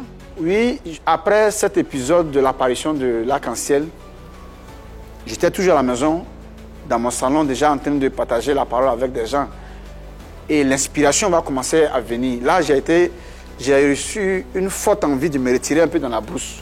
Et quand je me suis retiré, avant d'arriver à la forêt, il y a une broussaille d'abord. Et c'est dans cette brousse-là que je me suis assis. J'ai eu l'envie de m'asseoir et à côté, il y a un champ de manioc. Et la voix, j'ai vu comme sur ma tête, comme des braises qui brûlaient vraiment fort. Et puis, plus le feu était intense. Le feu était sur ma tête. J'étais plongé dans une inspiration que je ne pouvais pas comprendre. Donc, je comprenais que l'Esprit de Dieu était sur moi. Posé sur vous. Voilà. Et voici la première réflexion qui est venue. La voix m'a demandé à savoir, ce champ de manioc-là, avant que ce champ de manioc ne soit là, qu'est-ce qu'il y avait là? Je dis, il y avait de la brousse des zèbres. Il dit, mais pour que ce champ-là vienne, qu'est-ce qui a été fait? Qu'est-ce qui a été fait? Il dit, assurément que le paysan a nettoyé et puis il a planté. Il dit, maintenant qu'il a nettoyé les herbes, puis il a mis le manioc. L'herbe est revenue ou bien pas? Il dit, si. Il a abandonné? Il a dit, non. Il a entretenu son champ. Il a dit, oui. Il a dit, mais Seigneur, qu'est-ce que ça veut dire? Il dit, ce que je t'envoie aller faire là, comprends que d'abord tu as trouvé des herbes dans la vie de ces personnes vers qui tu vas. Et c'est toi qui vas nettoyer. Et tu as planté la semence que je te donne là. Tu vas planter dans leur vie. Mais plus tu plantes, les herbes que tu as trouvées vont revenir. Tu n'abandonnes pas. Il faut entretenir. Il faut entretenir. Alors, on va évoquer avec vous, prophète, cette façon particulière et très spéciale, en fait, qui vous distingue de passer le message de Dieu. Vous avez dit tout à l'heure, dans le fond, vous avez le message, mais la forme, cette fameuse forme. Qu'est-ce qui vous inspire cette manière de passer le message, prophète Zongrana? Les serviteurs de Dieu qui sont sur la place, beaucoup ne comprennent pas mon fonctionnement. Vous voyez, je ne fais pas comme eux, je ne suis pas avec eux, j'ai aucun ami parmi eux. Comment vous êtes vu par ces derniers-là, par ces hommes de Dieu-là? Bon, tu sais qu'il est difficile que moi je parle à leur place. C'est eux qui me voient. Mais généralement, il y a des rapports qui vous... Moi, je me voient avec mes yeux. Mais il y a des rapports qui vous reviennent. Il y a des propos qui vous reviennent. Il ne faut pas que je mente. On ne va pas vérifier. Vous ne vous basez pas là-dessus. Donc, je ne me base pas là-dessus. D'accord. Okay. C'est de lui dire, OK. Donc, ici... C'est vrai qu'il y a une particularité, mais le problème, c'est que parfois, moi, je regarde ces pans de vidéos que je vois sur les réseaux, on a des propos injurieux, des mots que je ne peux pas me permettre de répéter à la télévision. Okay. On va arriver à là. Pourquoi vous utilisez des thèmes comme ça? On vous voit quasiment presque chasser des gens de votre église. Non, je veux que tu reviennes là-dessus. Je vais terminer ce que je t'ai dit. D'accord, OK. Garde cette question, elle est très importante. OK. Je ne suis pas seul, parce que je vais être seul. Mais je suis venu contre une manière de faire que dans l'ensemble, ils agissent communément. Donc vous avez l'impression qu'il y a un groupe, donc les autres pasteurs et vous. Donc ils ont une façon de faire. Mais, mais mon journaliste, des gens qui sont allés à l'école pour apprendre à servir Dieu, et moi, des signes du ciel de Dieu m'apparaissent. Mais eux et moi, là, on fait quoi ensemble? Comment on fait? D'accord. Parce qu'ils ont une manière, on nous a parlé de Dieu pendant que moi, Dieu m'a apparu. Et tous ceux qu'on a, certains qu'on a reçus aussi ont estimé également avoir reçu des signes. Ah, d'accord, mais moi, je ne connais pas encore de personnes qui m'appellent. Et pour ajouter à ce que tu dis, il y en a qui ont reçu des signes comme vous, et après qui sont partis aussi à l'école pour structurer et encadrer le message. Mais quel est le signe qu'ils ont reçu? Personne, je mets à défi, personne n'a reçu le signe de l'arc-en-ciel là. Chez lui, Dieu, il se révèle à travers des signes. Mais en même temps, il accompagne ces signes-là par une inspiration, par un message. En fait, je suis messager, j'ai un message que j'apporte. Donc, je ne peux plus aller à l'école pour que quelqu'un puisse parfaire ce que Dieu... Attends, je comprends mal. Non, pas parfaire, structurer. Structurer. Ce que Dieu a envoyé va être structuré par un être humain. Comment? Comment tu expliques ça? Parce que celui qui le dit ment. C'est-à-dire, je t'explique. Où je suis là, Moïse a été structuré par qui? Abraham a été structuré par qui? Jésus, le Christ lui-même, a été structuré par qui? Ça veut dire que pour vous, une fois qu'on est vraiment appelé par Dieu, on n'a pas besoin de Dieu se suffit. De théologie. Mais Dieu ça. Mais voici maintenant que je ne me suis pas fait structurer, ou bien je ne m'ai pas fait laisser structurer mon message. Mais voilà que j'émerge. Et oui, on a des pasteurs qui sont structurés comme... Je respecte ces personnes pour ce qu'ils sont en train d'essayer de faire pour Dieu. Quoique je ne sois pas d'accord avec la manière dont ils fonctionnent. Qu'est-ce qui vous dérange dans leur façon de fonctionner? Mais ils cherchent l'argent. Pourquoi vous dites ça? Qu'est-ce qui vous permet de dire ça? Prendre de l'huile d'onction et puis oindre une enveloppe kaki pour distribuer à des gens pour qu'ils mettent de l'argent. Ça, c'est écrit où ça? Jésus, il n'avait ni lieu où reposer sa tête. Et quand il mourait, ses disciples, ils sont restés dans la faim, il les a apparus pour leur demander, petits enfants, vous n'avez rien à manger? Ils disent oui. Mais eux ne savent pas qu'on doit oindre et arriver devant la belle porte. Ils ont trouvé le paralytique qui était là. Vous avez tant l'argent en horreur, de quoi vous vivez finalement? Non, je n'ai pas dit que j'ai l'argent en horreur, mais je dis que l'argent ne vient pas. Ça veut dire que l'argent n'est pas... C'est pas la priorité, c'est pas votre priorité. Par exemple, c'est pas le ministère. Ça ne doit pas conditionner le ministère parce que le bling-bling, espérant que quand tu as une église bien lambrisée là, hein, c'est ça? Oui, c'est ça. Une belle église. Ouais. Une belle église, ça peut attirer, ça peut convaincre, ça peut aider les gens vraiment à se donner au Seigneur.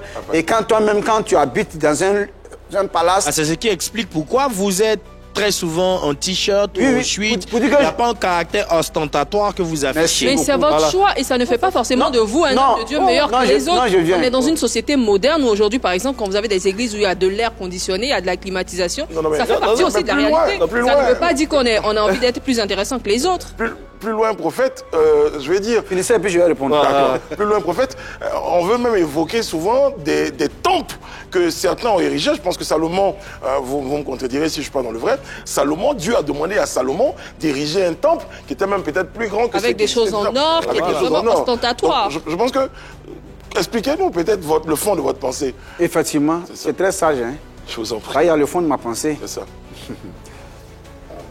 C'est vrai, au jour d'aujourd'hui, on ne peut rien faire sans l'argent.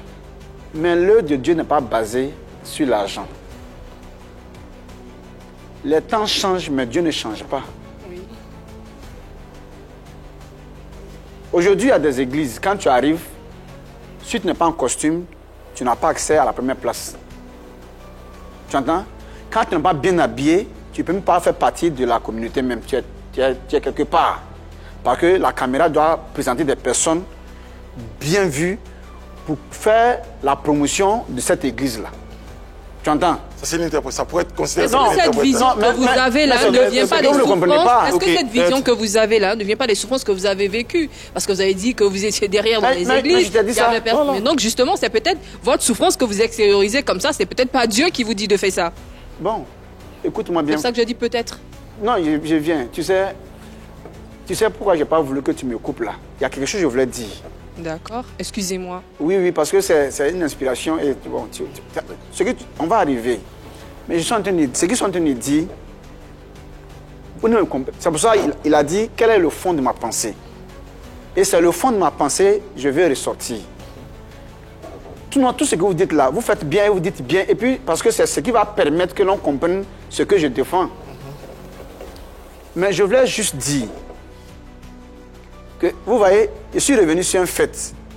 Sur le fait que moi, je n'ai pas de problème de personne. Et que j'ai un problème avec un comportement. Même les injures, je n'insulte personne. J'insulte un comportement et le tuteur d'un comportement insulté là, il dit maintenant c'est tout. Ça se comprend. Donc, vous me comprenez maintenant? Oui, je comprends. Donc, je suis en train de dire, moi, ma défense, c'est pour celui qui pense qu'il faut faire asseoir à la première place de son église des personnes bien habillées pour donner l'impression que c'est une église qui bénit les gens. Là, moi, je ne parle pas de quelqu'un. C'est ça, bien sûr. Maintenant, quand vous dites que mais c'est moi qui pense comme ça, mais ça existe. Sauf que je n'ai pas dit, ça agit c'est qui? C'est pourquoi je dis enlever le nom des gens parce que ça ne m'intéresse pas. On comprend, on comprend. D'accord, je comprends. Est-ce que vous me comprenez même? Oui, On comprend très bien. Parce que le fond de moi, ma pensée, moi, je suis là pour un combat contre un système. Pas contre des Sur les personnes. actions. Pas contre des personnes. Bien clair. Les actions. Donc, c'est pourquoi il dit, toi qui te retrouves là-bas, si toi tu connais un d'entre eux qui est un exemple, toi tu peux le citer, mais moi je ne sais pas. On va rester sur votre style, puisque on veut comprendre votre style. Est-ce que vous, Je comprends très bien. on comprend très bien, on a bien Non, en compris. fait, je veux dire que si vous avez bien compris, ceux qui me suivent vont comprendre. Ils ont Oui, compris, bien sûr. ils ont compris. Maintenant, en ce qui concerne votre style dans votre église, est-ce que vous prenez des offrandes et des dîmes? Est-ce que ça c'est accepté? Oui. C'est ce que je suis en train de dire.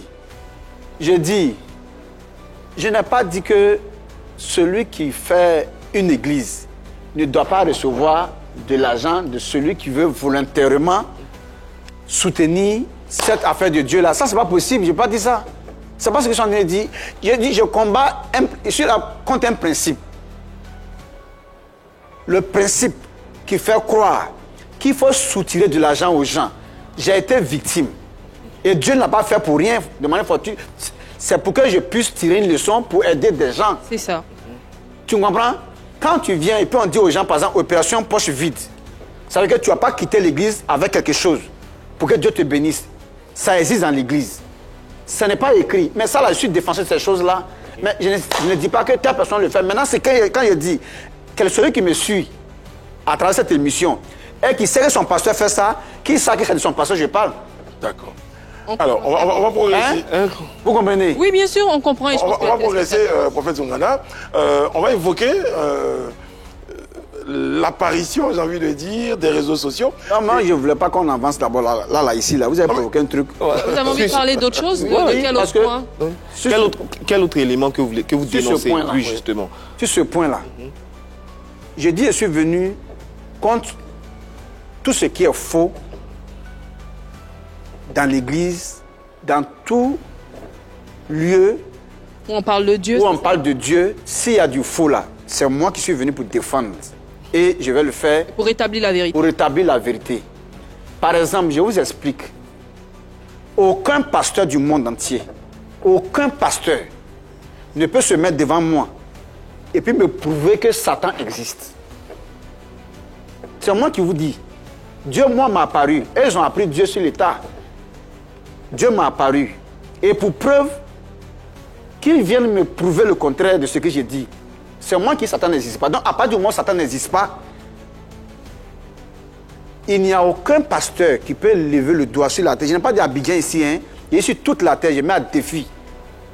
Celui qui a pu me renverser sur ce principe-là, c'est que tous mes signes qui me sont apparus là, c'est du faux. Vous ne savez pas. Donc, c'est déjà à partir de cette histoire de l'existence de Satan que l'escroquerie déjà intervient. Parce que quand Satan existe, il a des agents qui sont des sorciers, qui sont des féticheurs, qui sont des mystiques. Les mystiques n'appartiennent pas à Satan. Les féticheurs n'appartiennent pas à Satan. Ils appartiennent tous à Dieu. Ils sont en train de vous mentir. Donc pour vous, il n'y a pas de bien, de mal et tout ça? Mais bien et mal, il y a bien et mal. C'est ce que vous dites tout à l'heure, disant que maintenant tu ne peux pas d'offrande. C'est que vous ne comprenez pas, vous comprenez mal les choses. Ça n'a rien à voir. Qu'est-ce que je suis en train de dire? Le fait que quelqu'un te donne dans un panier de l'argent pour soutenir ce que tu es en train de faire, ou bien vient te donner une enveloppe pour soutenir ce que tu es en train de faire. À quoi avoir avec le fait que tu le fasses Tu l'invites ou que tu l'obliges quasiment, sans savoir s'il a la possibilité ou pas. Donc je défends quelque chose de normal. Franchement, moi je pense qu'on vous comprend. Hein. Voilà. On comprend très bien. Voilà. Maintenant ici, le bien et le mal dont tu parles, tu vois déjà que Satan, il existe parce que le mal existe. Et Dieu, il existe parce que le bien existe. Mais tu fais une erreur grave. Pourquoi? Parce qu'il faut retourner à l'origine des choses, à la création de toutes choses dans le jardin d'Éden là. Il y avait deux arbres. Un arbre qui était l'arbre de la vie. C'est ça. Et un autre arbre qui était l'arbre de la connaissance du bien et du mal. Mais ce n'est pas trois arbres, hein. Donc arbre de vie, arbre du bien et arbre du mal, hein. Non, hein. Il y a arbre de la vie à part et l'arbre de la connaissance du bien et du mal. Donc dans un seul arbre, une seule sève. Si on veut prendre ça en image, hein. Oui, une seule sève avec un fruit, un seul jus. Quand tu consommes le jus, tu as deux connaissances. Voilà ce que ça signifie. Littéralement. Je ne sais pas si... Oui, on comprend. C'est ça. Vous me comprenez? Donc ici, maintenant, qui a planté cet arbre-là? C'est Dieu qui plante un arbre qui donne deux connaissances. Donc ça veut dire quoi? En ce moment, le monde n'existe pas d'abord. Le monde va exister à partir de là. OK? Maintenant, quand le monde vient exister à partir de ces deux connaissances, et que ces deux connaissances maintenant font ce monde-là maintenant, le premier auteur, c'est Dieu. C'est ça. Parce que quand lui, il veut que le monde qu'il va créer soit sans bien et mal, il crée son arbre de vie. Quand il veut que ça soit seulement avec la vie et le bien, il crée arbre de bien, arbre de la vie, plus arbre du bien, sans le mal. Mais quand il permet que la connaissance, ça veut dire quoi? Ça veut dire que quelqu'un ne peut pas être pratiquant d'une discipline, tu comprends, non? Sans auparavant d'abord avoir la connaissance de cette chose qu'il veut pratiquer. Très bien, d'accord. Non, j'ai terminé, pardon. Ok, j'ai terminé. J'ai terminé. Allez-y, allez-y. Donc, cela signifie que on doit la gloire de la pratique à la connaissance. Oui. Ok. Parce que sans la connaissance, il n'y a pas de pratique. Bien sûr. Maintenant, s'il y a des gens qui pratiquent le bien sur la terre, mais l'auteur de leur connaissance, c'est celui qui a donné l'arbre de la connaissance, c'est Dieu. S'il y a des pratiquants du mal, mais l'auteur de leur connaissance est le premier responsable. Donc, si Dieu a voulu qu'il y ait connaissance, ça veut dire qu'il y ait savoir-faire. Donc, quand maintenant on fait, mais on ne revient pas pour dire que c'est un autre. Ça, c'est quand on veut essayer de fuir la vérité. Très bien. Alors, je crois qu'on est dans beaucoup de théologie. Tu vas terminer, hein? Tu vas terminer, s'il te plaît. Oui. Mais je vais dire, si aujourd'hui j'arrive à m'adresser, à des gens, c'est d'abord parce que vous m'avez permis. Tout à fait. Donc, on ne peut pas attribuer la gloire de cette sortie-là à une autre chaîne à part vous. Donc, voilà. Donc, si Dieu a voulu qu'il y ait connaissance de bien et de mal, mais il va y avoir pratiquant de ces deux connaissances-là. Ok, c'est bien noté. Alors, Pasteur Zoungrana, on va progresser parce qu'il y a beaucoup de choses à dire sur vous. Hein. Là, on a parlé du style, on a parlé de votre simplicité. Vous êtes complètement... Les antipodes, on va dire. Bon, je dirais pas aux antipodes, mais vous êtes différents. Vous avez une façon de faire différente. Parce qu'on va dire, vous avez un t-shirt pour prêcher. Votre église, qui est à Dieu-Robité, n'est pas non plus le rendez-vous le plus ostentatoire qu'on ait. Par contre, tu sais, t-shirt, il y a très souvent son image. Oui, c'est ça. On aura l'occasion d'en parler. Par contre, je vais évoquer avec vous ces témoignages. Hein, ce moment où les populations de Grand Laou vous attribuent le miracle d'avoir fait reculer la mer. Est-ce qu'en quelques minutes, parce que là, comme on est en train de partir vers la fin de l'émission, est-ce qu'en quelques minutes, on peut évoquer ce miracle-là? Parce que nous, quand on l'a entendu, on s'est dit, waouh, quand même. Je dis, je ne fais pas avec les pasteurs parce que ça dit que quand vous dites non, il y en a qui ont eu des signes, mais il y a toutes ces personnes qui mentent qu'ils ont eu des signes du ciel là. Mais sans le nom de Jésus, ils ne peuvent rien faire. Au moins, c'est à mon propre nom quand je parle et puis Dieu m'exauce. À votre propre nom. À votre propre nom. Aïe. Mais je ne prie pas. Moi, c'est un peu fort. C'est-à-dire que vous ne... comment ça se passe? C'est pourquoi je viens de vous dire. Okay. Ne me mélangez pas. Il n'y a pas de mon genre là. Okay. Je ne suis pas venu me faire voir. Hein. Donc eux, ils font au nom de Jésus. Vous, c'est à votre propre nom. C'est bien cela. Mes disciples prennent mon nom et puis je fais des miracles. Ils font marcher des paralysés. Ils ressuscitent des morts. mais fidèle pareil. Et comment ça se manifeste? C'est-à-dire lorsque vous êtes en face d'une situation... Mais je veux dire que ton premier responsable, donc qui est le responsable premier de la chaîne, oui. C'est lui qui t'envoie. Tout à fait. Comment il peut ignorer ton nom? Quelqu'un t'envoie et puis tu ne te connaît pas? C'est écrit dans Exode 33, à partir du verset 17. Dieu dit à Moïse, je ferai tout ce que tu me demandes. Car je te connais par ton nom, tu as trouvé grâce à mes yeux. Okay. Donc si Dieu a envoyé quelqu'un là, mais un envoyé de Dieu ne prend pas le nom d'un envoyé, mais tu n'es pas envoyé de Dieu, soumets-toi à lui. Mais moi je ne suis pas à ce niveau, je ne suis pas pasteur. C'est ce qu'il dit toujours aux gens, il dit je ne suis pas pasteur. Je suis un envoyé de Dieu, donc Dieu me connaît par mon nom. Je suis arrivé en vent grand là-haut. Je suis d'abord allé à Toulouse-Pleu. J'étais allé pour 3 programmes. Ils m'ont maintenu pour 14. On a dépassé près d'1 mois là-bas. Et quand je suis arrivé, où il ne pleuvait pas, dès que j'arrive, c'est sous pluie, on me reçoit. Pendant qu'il n'a pas pris près de 5-6 mois. Même à Demboko, ici aussi, pareil.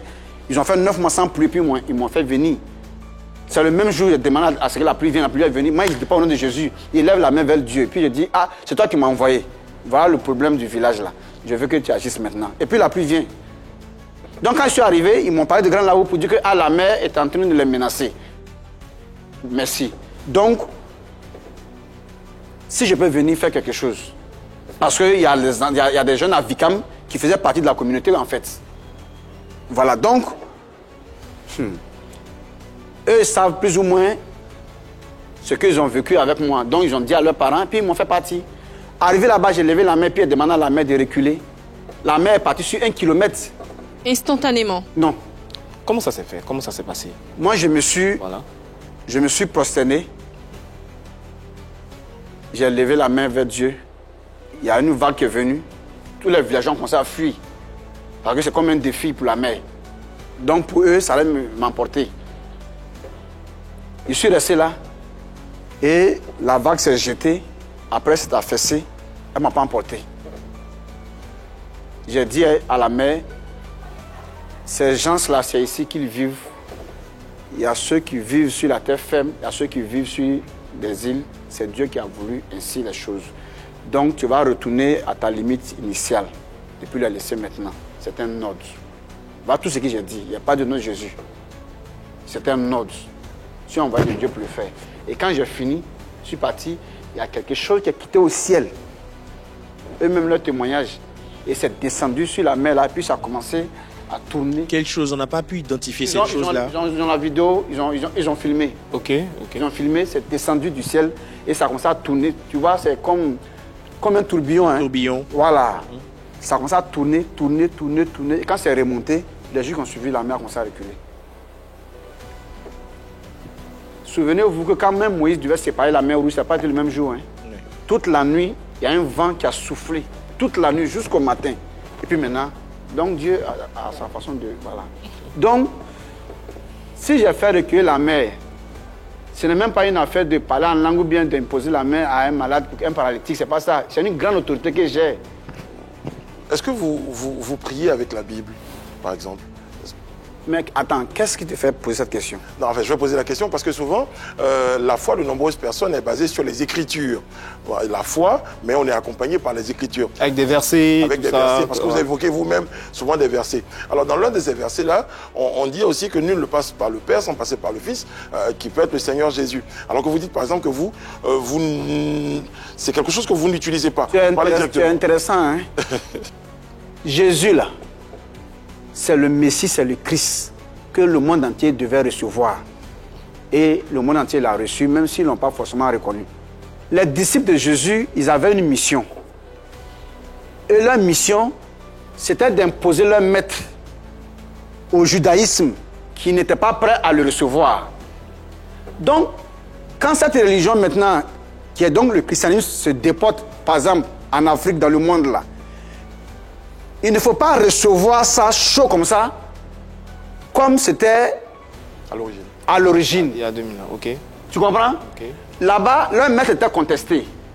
Donc, il fallait l'imposer. Donc, si tu tousses, c'est-à-dire que quand tu tousses un peu, au nom de Jésus. C'est Jésus. Qu'est-ce que je dis par là?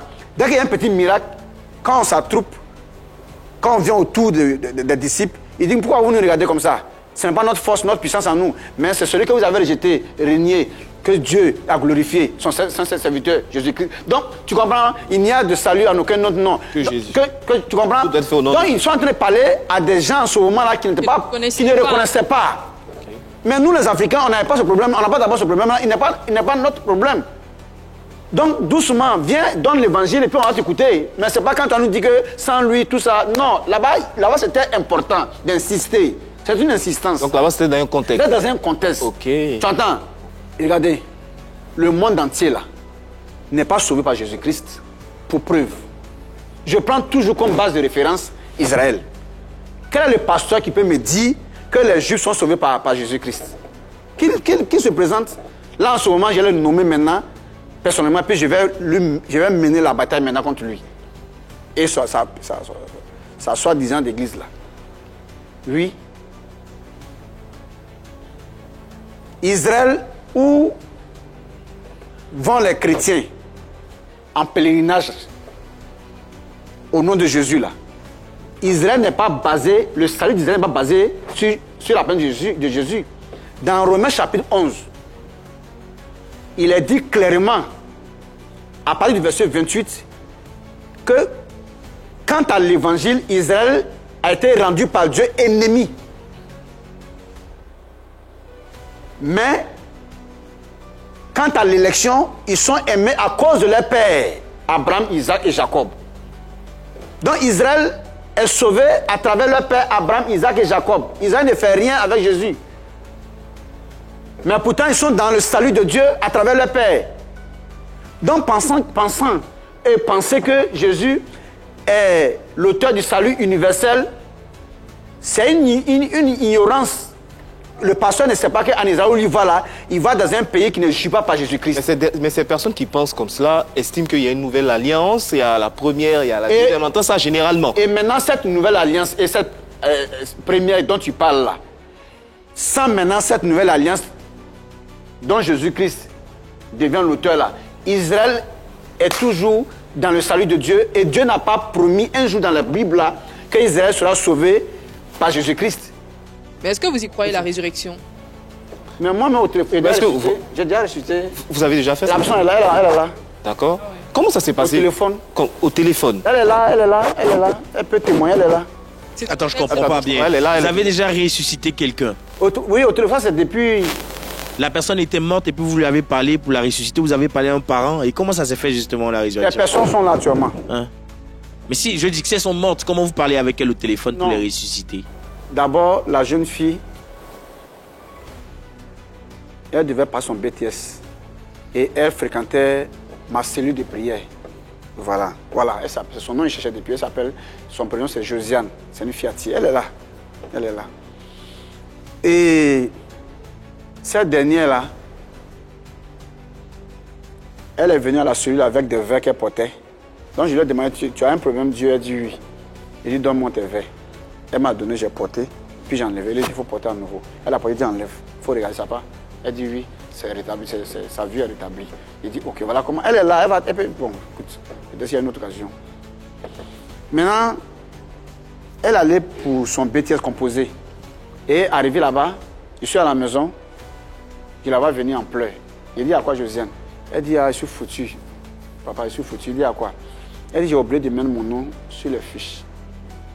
Donc, du coup, on la classe comment? Je lui ai dit, il ne faut pas t'inquiéter. Il faut prendre une feuille, tu écris ton nom, puis tu vas jeter dans la... Elle dit, non, il n'y a plus personne, ils sont déjà payés, ce n'est pas important. Jésus a dit de mettre de l'eau dans des vases et puis puiser. Ça va devenir du vin, non? Elle dit, oui. Il a dit, mais ça a quoi à voir avec l'eau, là? Mais pourtant, ça a été. Donc, prends une feuille, écris ton nom, et puis jette dans la salle où tu as composé, puis viens voir à la maison. Elle a écrit son nom, elle a jeté dans la salle, et puis elle est partie à la maison. Le jour du résultat, son nom est sorti. Voilà, je lui ai dit, tu vas entendre la mort d'un parent très proche. Mais si tu dois partir, il faut m'aviser. Elle dit, papa l'a compris. Effectivement, sa grand-mère est décédée dans le courant de la semaine. Elle est partie sans me dire, avec une de ses camarades qui est aujourd'hui encore là aussi. Et ils ont fait la veille le vendredi. l'entraînement samedi. Dimanche, la nuit, autour de minuit, sa tête a commencé à lui faire mal. Lui faire mal. Vers 3 h du matin, ses dents sont serrées, tout et tout. Elle ne répond plus. C'est comme ça que sa camarade maintenant va m'appeler. Pasteur, il dit, il y a quoi? Elle dit, Josiane est morte. Il dit, aïe, vous êtes parti où je vous ai dit, ne pas partir samedi là. Elle dit, oui. Mais il dit, mais pourquoi vous ne m'avez pas? Je vous ai dit, vous allez apprendre cette nouvelle. Mais avant de partir, il faudrait m'informer, non. Elle dit, désolé, je dis, bon. Elle est où? Il dit, elle est couchée, elle est là. Il dit, bon, souffle sur elle. Mais une seule fois. Si c'est vrai que Dieu a soufflé dans les narines d'Adam et qu'il a reçu la vie et que la parole de Dieu est une réalité, elle va se lever. Une seule fois, hein. Elle dit oui parce que j'ai compris. Et puis, quand elle fait, elle a ouvert les yeux.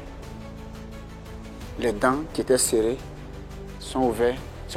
Et ils ne m'ont plus appelé. Hein. Ils ne m'ont plus appelé. Ils ont commencé à crier là-bas, c'est fini. Moi, j'attendais le retour. Il n'y a plus de retour jusqu'au matin.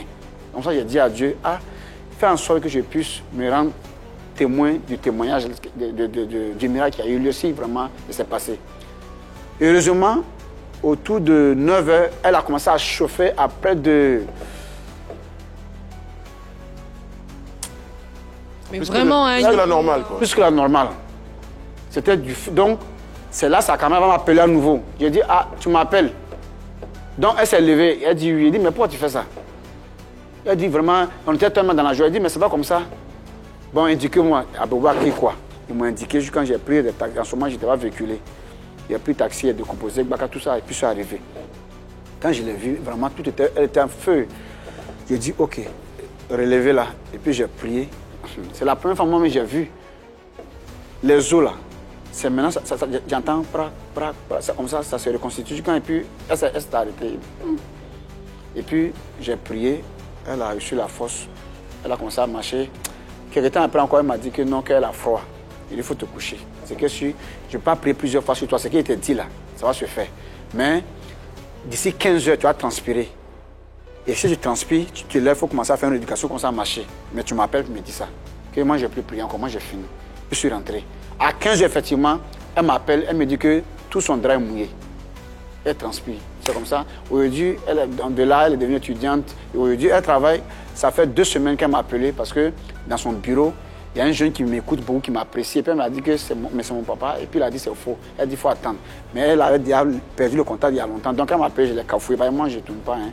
Je l'ai cafouillé. Ouais. En fait, justement, ces miracles-là, ce miracle de résurrection, le miracle pour faire partir la mer, et d'autres miracles, hein, certainement qu'on n'avait pas eu le temps d'évoquer ici, ils arrivent comment? C'est une instruction de Dieu, ou bien même quand vous le souhaitez, parce que la question va être la suivante, avec tout le pouvoir que vous aviez, à un moment donné, permettez que je prononce son nom. Mais ça revient, ça revient. C'est important que ça revienne. Ça revient. C'est important. Est-ce que vous n'avez pas tenté de ressusciter maman? Mais moi, je pense que ce n'est pas que ma femme, je viens de perdre. J'ai perdu mon papa qui m'écoute très cher, qui a beaucoup souffert pour que je sois... Voilà, pour que j'arrive à tout ça là. J'ai perdu mon petit frère qui me suit et un autre. Donc, elle vient compléter la liste. Mais c'est des personnes que ma maman, c'est pas que elle fait la grande forme, mais pourtant je fais beaucoup de choses. Donc c'est comme une sorte d'handicap, quoi. Pour te ramener sur terre, pour te dire qu'il y a Dieu et puis à toi. Donc, humblement, moi, je m'incline pour dire à Dieu que sa gloire lui revienne. Très bien. Voilà, donc, honnêtement, je ne viens même pas parler de miracle. Si c'est parce que c'est une question à laquelle je dois répondre, je ne vais pas parler de ce dont je ne suis pas auteur. Okay. Ce qui est particulier aussi avec les miracles et tout, il y a beaucoup de personnes qui malheureusement n'y croient pas, malheureusement, parce que c'est témoins de faux miracles, de mise en scène, de tout ce qui a été fait, de faux témoignages, des personnes qui ont été payées et tout. Quelle lecture faites-vous de tout ça? Tout ça, moi, ça me décourage parce que ça existe effectivement. On me rapporte, hein, c'est vrai, je n'ai pas les preuves. On me rapporte. Moi, ça fait maintenant 17 ans que j'exerce. On ne rend pas les témoignages de manière... Généralement, hein, dans le centre là-bas, je ne peux pas le témoigner, j'étais malade. Non. C'est vraiment à un moment donné que, bon, mon entourage a demandé que quand même on enregistre. C'est un fait que demain, on ne sait jamais, ça peut aider des gens. Parce que j'ai d'abord, au départ, voulu bâtir mon œuvre là sur la connaissance. Donc, enseigner votre peuple. Voilà, parce que je suppose, Jésus disait, il dit, voici les miracles qui accompagneront tous ceux qui auront cru. Donc, ce qui signifie que, mais la foi vient, c'est qu'on entend. Mais s'ils n'ont d'abord rien entendu, comment eux-mêmes peuvent croire pour arriver un jour à opérer des miracles? En fait, pour la suite, nous sommes en fin d'émission. Les vidéos qu'on voit un peu sur TikTok, elles viennent de votre service de communication. C'est des gens qui... Est-ce que ça fait partie de la façon que vous avez choisi d'utiliser les canaux modernes, si c'est vous qui avez décidé, hein, pour pouvoir passer... Honnêtement, mon journaliste, moi, c'est des choses qui ne m'ont jamais intéressé. Les réseaux sociaux, jamais. Ce qui fait que ça fait maintenant que ça fait 2 ans, sur les 17 ans. Pendant 15 ans, j'étais là comme ça ne m'intéressait pas. Donc, ça fait 2 ans que, quand même, j'ai compris aussi que il y a des personnes à l'extérieur qui apprécient quand même ce que je fais quand ils ont l'occasion d'avoir des clés USB. Donc, pourquoi ne pas permettre aux gens d'apprécier? Donc, j'ai ma page officielle, qui est Zoungrana Parle. Zoungrana Parle. Voilà. Ça, c'est ma page officielle. Là-bas, c'est le message intégral qui est diffusé. Ok. Maintenant, il y a des gens qui ont créé des pages pour relayer ce que vous faites. En tout cas, mais dans un esprit de buzz où c'est des parties plus comiques, des extraits. Voilà. Bon. Surtout, il y a un extrait qui nous a bien fait marrer également, c'est celui de la dame, je crois si c'est une femme ou c'est un homme, bon, il y a un téléphone qui avait sonné pendant le culte et Oui, vous avez mis là, cette personne dehors. Là, ce que tu dis là, concernant le fait que le téléphone a sonné, pourquoi je suis souvent dû, je vous explique. Je suppose que une personnalité, une personne comme vous, qui quittez votre domicile pour venir dans mon centre, pour vous faire enseigner par moi, quelque part, c'est parce que vous trouvez un intérêt dans ce que je dis. Mais en venant là, vous êtes d'accord avec moi que vous pouvez faire un accident en route? Donc la personne peut même mourir, perdre la vie parce qu'elle venait te voir pour être instruite par toi. Et si Dieu l'a préservé de cet accident, jusqu'à ce que la personne arrive chez toi, c'est la première chose. Déjà, toi, tu dois, en retour, en reconnaissance, prendre la peine de lui dire aussi la vérité, sinon que de lui donner vraiment la connaissance dont il a besoin. C'est ça. Mais si celui qui est venu te voir n'est pas enseigné comme il se doit dans la vérité, et tu ne lui donnes pas la connaissance que tu dois lui donner, déjà toi tu fais mal, parce que moi j'ai payé un prix pour venir, le transport, le risque. De 3, quand le temps de l'offrande va passer là, va arriver, il va te donner de l'argent, il va te soutenir. Ça fait 3. Quand peut-être il y a des cotisations pour faire quelque chose, il va peut-être participer, ça fait 4, lui seul. Et quand il dort, tu ne dois pas le déranger parce qu'il est fatigué. Maintenant, si moi j'étais là pour de l'argent, parce que peut-être mon travail, parce que peut-être je n'avais pas de travail à faire, et que j'ai trouvé une autre forme de mendicité, moi je te laisse dormir, et puis quand le temps de l'offrande arrive, on te réveille. Parce que là, ce qui est bizarre, c'est que la personne, on ne doit pas le déranger quand toi tu enseignes, mais quand l'offrande arrive, il faut qu'on le dérange. Tous ceux qui dorment dans les églises là, quand l'heure de l'offrande arrive là, on les réveille. Mais pourquoi ne pas les réveiller pendant qu'on passe le message? C'est ça qui est le plus important. Donc maintenant, moi, c'est ça le plus important pour moi. Donc, qu'est-ce que je me dis? Je me dis, bon, voici, ce gars-là, maintenant, certainement, ce n'est pas exprès. Donc, dans un premier temps, il y a des gens qui peuvent t'aider. Maintenant, quand c'est répété, il dit, monsieur, dehors. Mais j'utilise la manière forte pour réveiller à jamais les autres. Aussi. C'est bien. D'accord. Homme de Dieu Zoungrana, vous avez parlé, vous avez dit que vous n'aimez pas des gens qui aiment se faire voir et tout. On vous voit bien souvent avec des t-shirts à votre effigie. Si je vois bien, là en ce moment, vous portez un t-shirt sur lequel on voit votre photo. C'est quoi le message avec ce type de vêtements? Honnêtement, je n'avais pas pensé à un message, mais seulement moi-même, je me plaisais à moi-même. Ah, vous trouvez bien beau, c'est ça? Bon, beau. Bon, moi, je vais dire que j'ai ma manière de faire là, quoi. Et puis, mon tricot. Et puis, ça devient en même temps peut-être quelque chose qui va intéresser à d'autres personnes parce que quand même, je vais laisser quelque chose sur la terre avant de partir. Des gens peuvent aussi avoir l'habitude de porter un tricot à mon effigie. Bon, tout ça, ça peut venir comme ça, mais je n'ai pas encore pensé à... Après, un objectif. Effectivement. Il n'y a voilà. pas que la musique, il n'y a pas que le t-shirt, il y a aussi la musique. Il y a aussi une chanson qui a été interprétée Il n'y a par... pas une chanson, c'est maintenant, mais ça vient. Il y a près de 15 chansons, mais 20. Mais il y a... Pour faire vos louanges, c'est ça. La chanson. La chanson.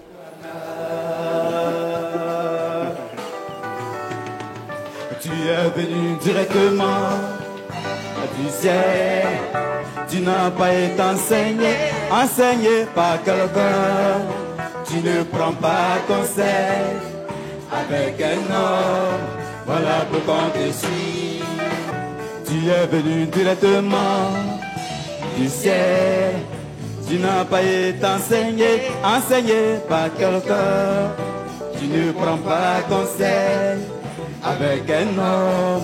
Voilà pourquoi on te suit. Très bien. Zongrana, tu es venu directement du ciel. Tu ne prends pas conseil chez un homme. Est-ce que c'est ça la vraie vie? Mais ce que j'ai dit, c'est pourquoi j'ai dit que je n'ai pas de collègues. Je suis seul. Parce qu'il ne faut pas qu'il m'influence avec les manifestants. Il y a un côté humain qui voudrait que vous ayez quelqu'un qui puisse vous dire... Mon journaliste, oui. Je veux te dire que je suis tellement objectif. Oui. C'est-à-dire que ce que je veux dire là, c'est-à-dire que je ne veux pas que quelque chose m'influence. Donc ça fait que c'est un prix que je paye. C'est pas que ça me plaît. Mais j'ai remarqué, à un moment donné, je me faisais quand même des camarades. Okay. J'ai vu que j'ai commencé à être influencé. Donc je me suis retiré parce que je vais réussir. Je suis venu pour une mission. Je vais réussir à ma mission et puis je vais partir. C'est quand un sursaut d'orgueil, il y a pas un peu d'orgueil dedans? Mais l'orgueil, ce sera par rapport à quoi même? Ça dit que, genre, vous savez, toute la science infuse, on ne peut pas vous dire aujourd'hui. Ah, vraiment, vous n'êtes jamais trompé. Moi, j'ai un peu l'impression que. Est-ce que ça, là, vous ne pouvez pas le faire différemment? Parce que ça, quand même, c'est. Mais celui qui me dit ça, là. Mais tu es intelligent, hein? Celui qui me dit ça, là. Celui qui me dit, mais est-ce que tu ne peux pas faire de cette façon, différemment, tu ne peux pas faire comme ça? Quand j'ai fini de l'écouter, là, si mon maître m'abandonne à lui, maintenant, je fais comment pour la suite de mon ministère? Nous sommes à la fin de notre émission, de notre rendez-vous. Prophète Zongrana, merci d'avoir été avec nous. Merci. On va terminer cette émission-là en 1 minute ou 2. Je suis désolé. Je suis désolé en général d'écouter la question du temps. Ouais, qu'est-ce que vous souhaitez aujourd'hui que nos téléspectateurs retiennent de votre passage dans notre émission? Ce que je veux que l'on retienne de mon passage ici, c'est que dans un premier temps, c'est Dieu qui m'a demandé de venir. Je le bénis et je bénis la maison de cette télé. Tous ceux qui sont employés dans cette maison, je demande à Dieu vraiment que sa grâce se déverse davantage sur eux, parce qu'il a déjà sa grâce naturelle avec eux. Maintenant, ce que je veux que tous retiennent de l'extérieur, c'est que je suis venu pour la défense de l'être humain. Tu peux être musulman, tu peux être chrétien, tu peux être croyant, comme animiste. Je suis venu pour tout le monde.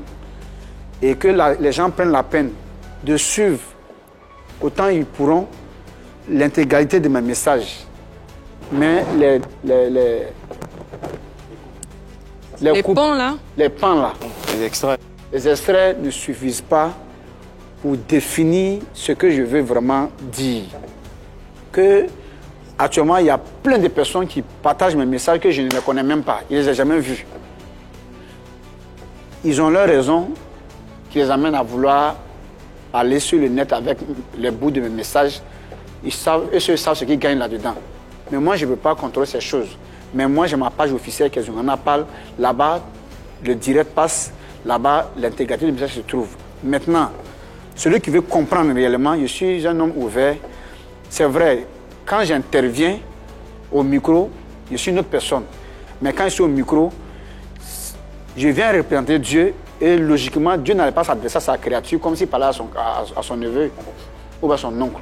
Voilà, il parle comme celui qui a l'autorité, l'assurance, la conviction et tout et tout. Mais en personne, moi-même, ça n'a vraiment rien à voir. Je suis approchable, tout le monde peut s'approcher. Ça fait que beaucoup de personnes se demandent, est-ce qu'on peut m'approcher? Oui, on peut m'approcher. Si tu le veux, je ne demande pas. Hein. Mais si tu veux m'approcher, tu peux m'approcher. Et ne me jugez pas à partir des capsules. Ce n'est pas suffisant. Si vous voulez, c'est la vérité que vous recherchez, quoi. Voilà, donc je vais dire des choses, mais je vais encore enseigner des choses qui n'ont pas encore été enseignées sur la terre, mais je préviens le monde entier que Satan n'existe pas, que c'est Dieu lui-même qui est Satan. Merci. Prophète Soungrana, merci beaucoup. Merci à vous. On espère un autre jour, par la grâce de Dieu. Certainement par la grâce de Dieu. Une autre occasion viendra. Une autre occasion viendra. D'ici là, merci d'avoir été avec nous. Merci. Merci à la cour. On vous retrouve demain pour un autre numéro de PPLK. Lundi, que Dieu veille sur vous, que Dieu veille sur la quotidien. Amen. À demain. Amen. Merci.